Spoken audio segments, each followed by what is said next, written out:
Okay, so this is video number 2. I don't know if I'm going to keep numbering them like that, but this is just the second one I'm doing right now. Uh, this video is going to be our first look at actual history. Uh, Normally, I would do this with some simulations. We'd probably take our time with this a little, but given the circumstances and the fact that we can't touch things, uh, we're going to just knock this out real quick, probably in about 25 to 30 minutes. So, uh, the subject for today, or for this video, is Paleolithic and Neolithic societies. Uh, both of these comprise what is commonly known as the Stone Age. Paleolithic means old stone, Neolithic means new stone. So this is ancient history. This is the kind of stuff that we need archaeological sources to tell us about these societies because they didn't have a writing system. They didn't write anything down. So let's talk about the Paleolithic societies first because they came first. So Paleolithic societies. So archaeological evidence suggests, and we don't really know for certain because we're just kind of making educated guesses here, Paleolithic societies started somewhere around 150,000 years ago. The very first recognizable humans, and so when we talk about humans, we're talking about Homo sapiens. There were several competitor species, but Homo sapiens are the ones that won out, and that's what you and I are. These were first seen in East Africa, kind of around where Ethiopia is. And by about 15,000 years ago, had migrated to just about all the inhabitable places on Earth. So roughly about, 130,000 years, give or take, it took people to leave Africa and then spread out all over the world. Although, fun fact, people didn't reach the islands of New Zealand until about 400 AD. So people were still migrating not that long ago. So, yeah, people are moving all around the world. And by about 15,000 years ago, we see people pretty much covering the planet at that point. Now, these societies are relatively small. Figure about maybe 200 people, give or take. So, about 200 people in these societies. And these people were what were known as hunter gatherers. The name is pretty self explanatory. The men would go hunt animals.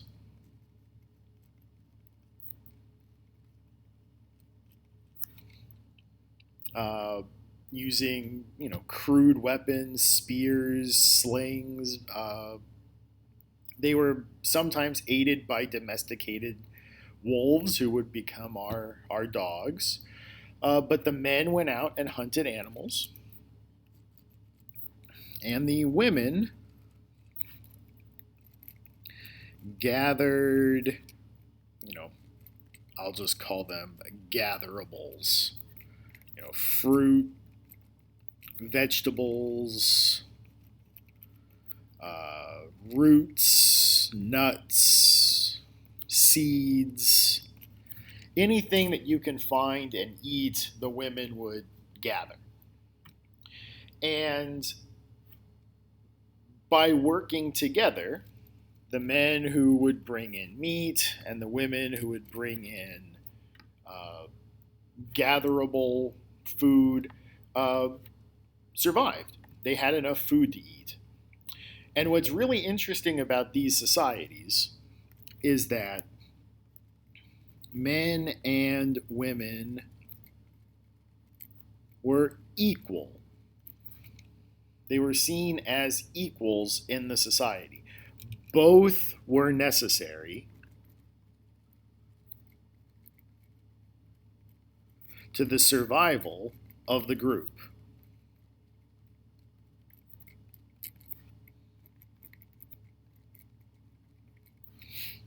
So you needed men and women to work together to bring in enough food.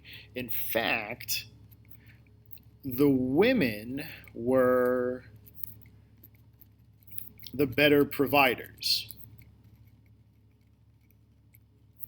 The women were better providers. They may not have brought in a lot of food, but they pretty typically always brought in food. The group would not have survived without the women providing consistent food. The men would bring in a lot of food when they did bring in food, but it was the consistency that the women provided that was really essential to the group. So I'm going to throw out kind of an important vocabulary word here, and this word is egalitarian. So that's what we're describing here, where men and women are equal, or where pretty much any kinds of groups are equal. The word we'd want to use is egalitarian. So you'll see that word as we move forward. These groups were nomadic. And if you are familiar with human geography, if you took AP Human Geography, that should be a pretty familiar word to you. But nomadic means that they moved around. They had no permanent settlement.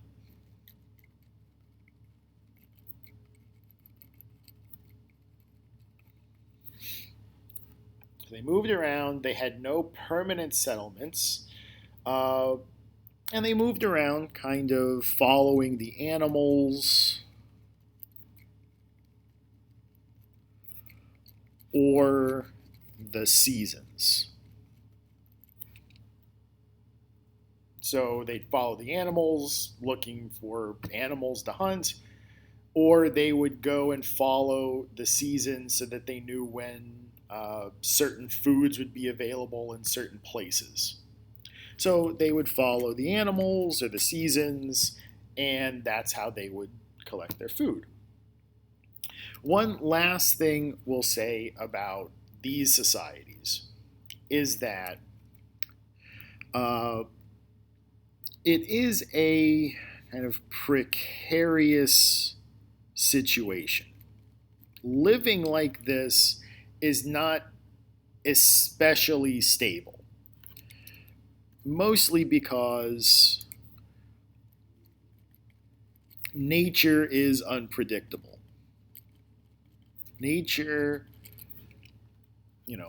there could be a drought and there might not be any food to collect. There could be some sort of flood that washes away a herd of animals that you've been hunting. Nature is unpredictable. You can't always rely on nature to provide you with enough to eat. But with that being said, hunter-gatherer societies are usually really efficient at collecting food.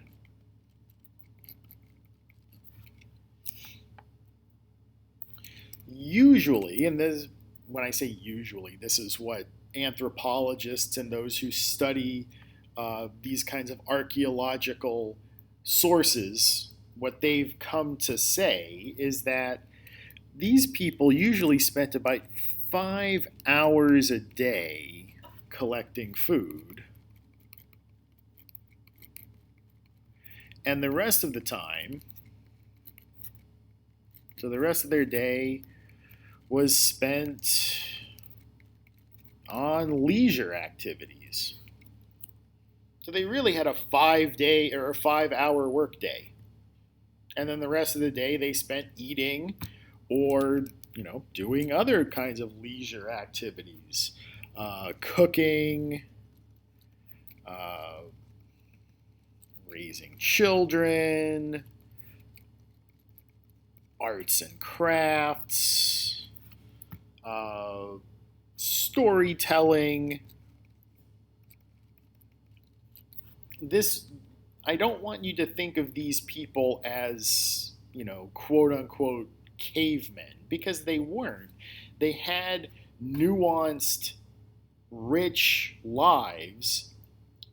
We just don't know very much about them because they didn't write a lot of it down, or they didn't write any of it down. But the archaeological evidence seems to suggest that they spent a lot of their time doing leisure activities. Okay, so we're going to now jump to the other type of society, and that is Neolithic.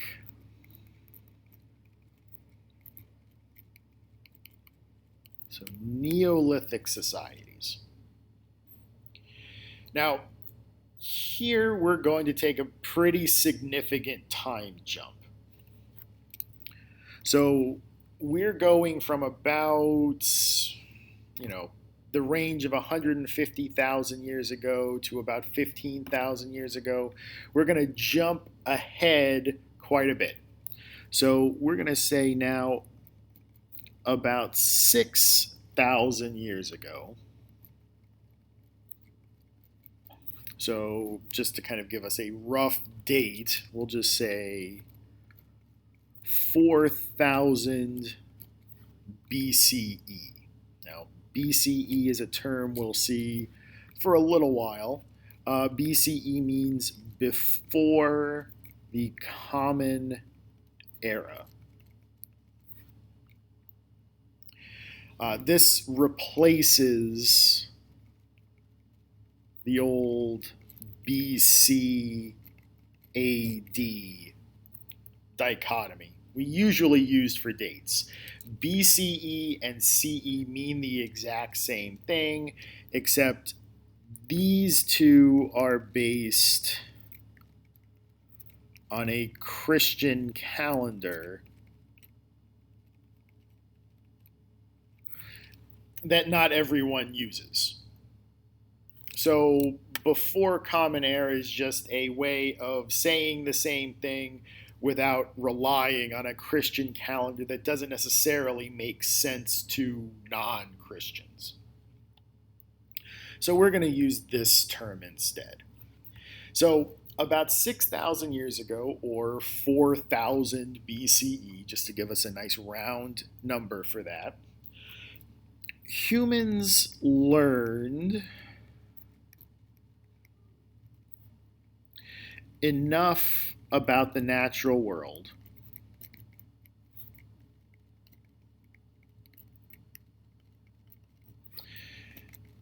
to, I guess we can say, control it to a degree.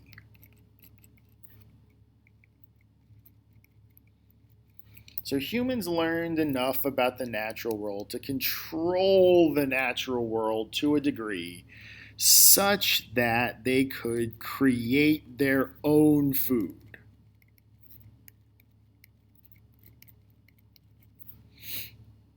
So, how are they going to create their own food? Well, they're going to grow crops and raise their own animals, which we better know as farming or agriculture. So this period about 4000 BCE is the birth of agriculture, and it was so radically different than what people had been doing before. We give it a name, and it's called the Agricultural Revolution.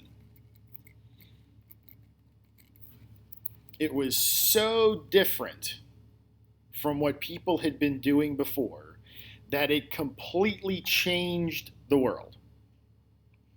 And this, believe it or not, gives us the foundations of our modern world.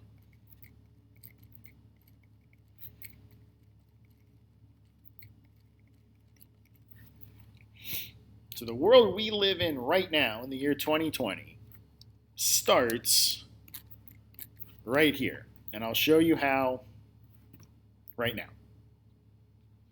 So agriculture is a different way of getting food.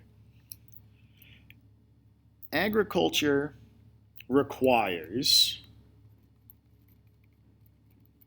permanent settlement.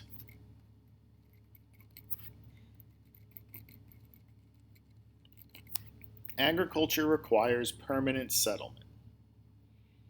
No more moving around. We are now sedentary. So these are sedentary societies.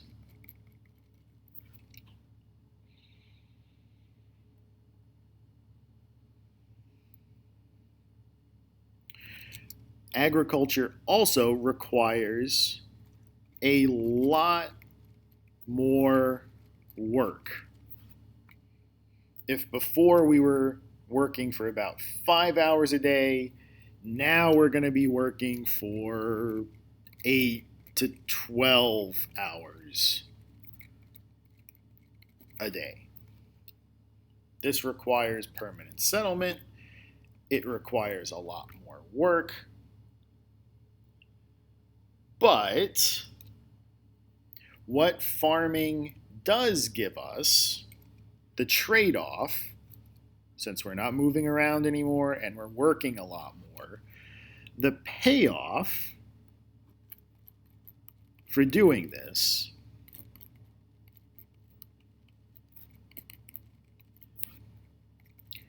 is a lot more food. We don't have to worry about not having enough food to eat.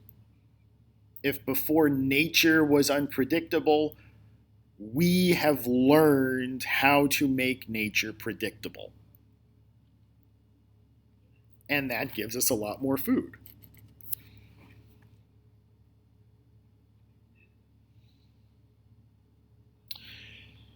Which also, when there's a lot more food, also gives us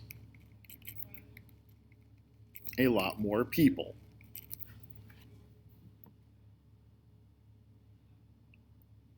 This is one of the basic rules of history.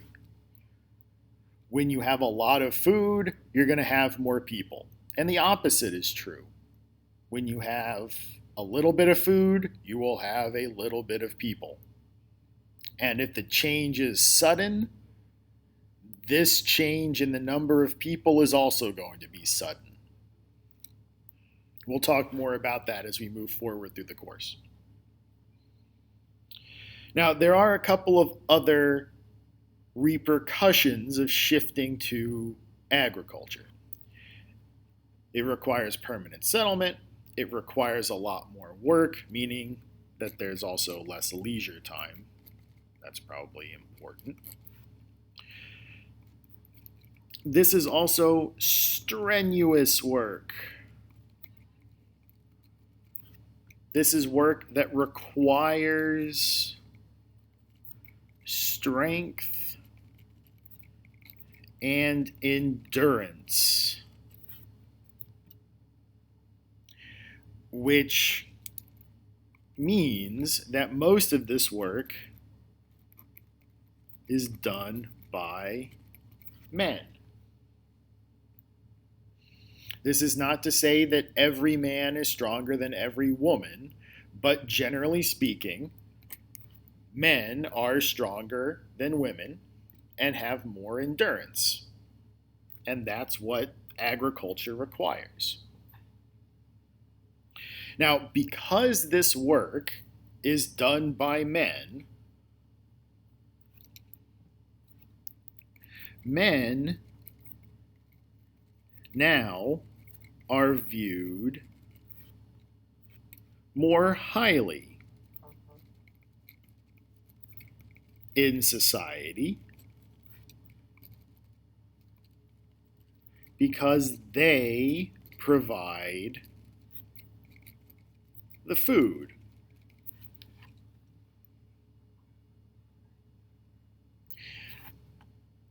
A society in which men are viewed more highly, so this kind of a society, this is known as a patriarchy.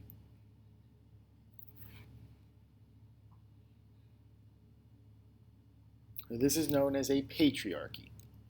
Women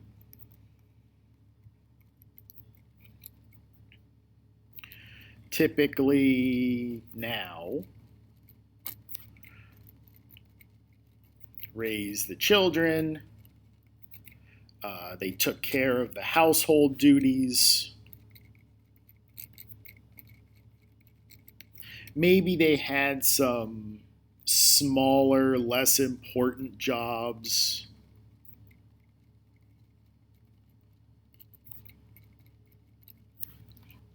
But they were clearly not as important as the men because the men provide the food and we don't need the women to do that anymore. The men are providing more food than we could ever need.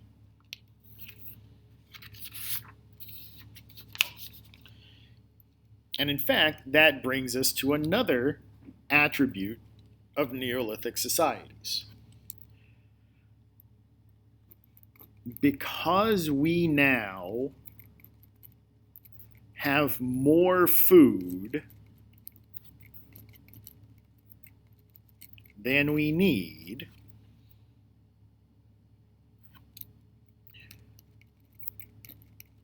we have surpluses.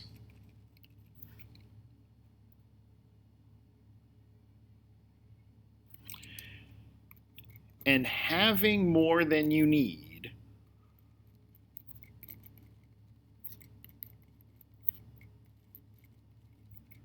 is what we will call wealth. So when we shifted to agriculture away from hunting and gathering, this is the creation of wealth.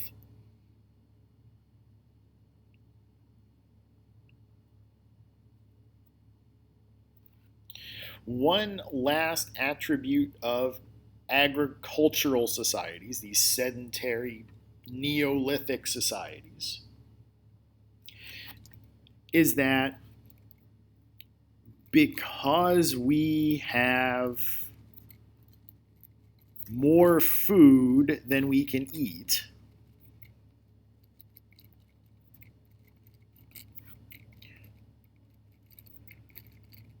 we have to store it somewhere.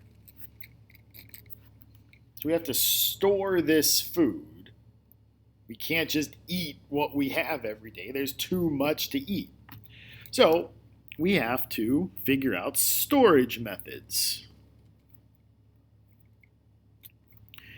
And the first food storage method was pottery.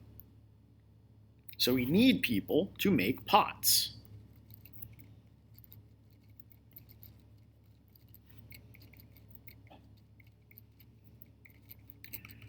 We need people to make pots. And we need people to build walls to protect our food.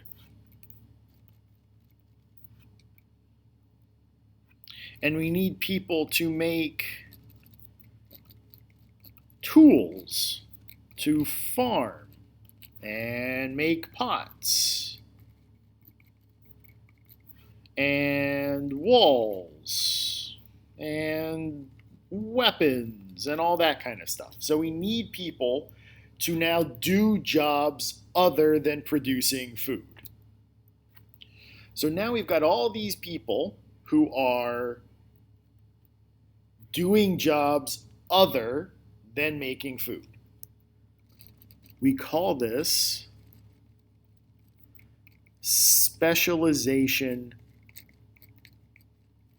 of labor. Specialization of labor, meaning that now, instead of just being a farmer, now you have a specialized job.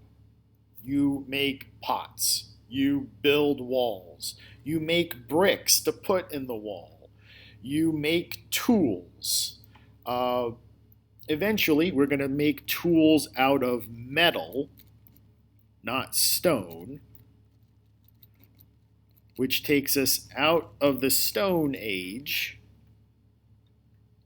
and into the next big era of history called the Bronze Age. But here's another job. Making stuff out of metal is called metallurgy. There's one more attribute that I'm going to put just up here. So I'm just going to put this here. So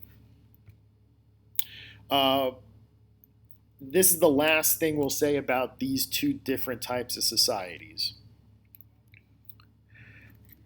Because food production is still really important,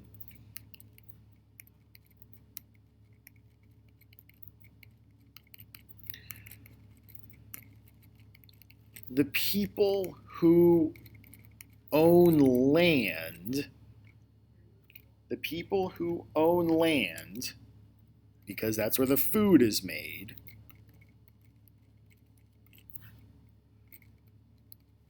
have all the power and the wealth. We call these people landed because they have the land. You might call them the landed elite.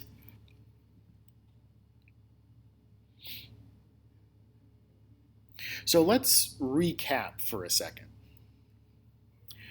We went from a society up here when we were hunting and gathering. We went from a society that was egalitarian, men and women were equal. We had lots of leisure time. Now, it wasn't necessarily the safest position to be in,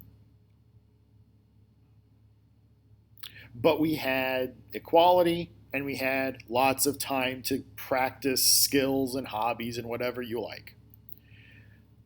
We shifted to a society where food was never in question. We always had enough food to eat, but consider the cost. We had to work 8 to 12 hours a day. Basically, as long as the sun was up, you were working. We now have a lot more people living in what we're eventually going to call cities. This was hard work, and it was done mostly by men, which means we no longer have this egalitarian society. We have a patriarchy. And women are now kind of shunted off to a secondary position. We have people who have more than what they need. So now we have the creation of wealth. We have different types of jobs. So now if you want to get ahead in life, you have to specialize in something. And the power and the wealth are concentrated in a small number of people who can control the land. This should sound familiar because this is the type of world in which we live in right now.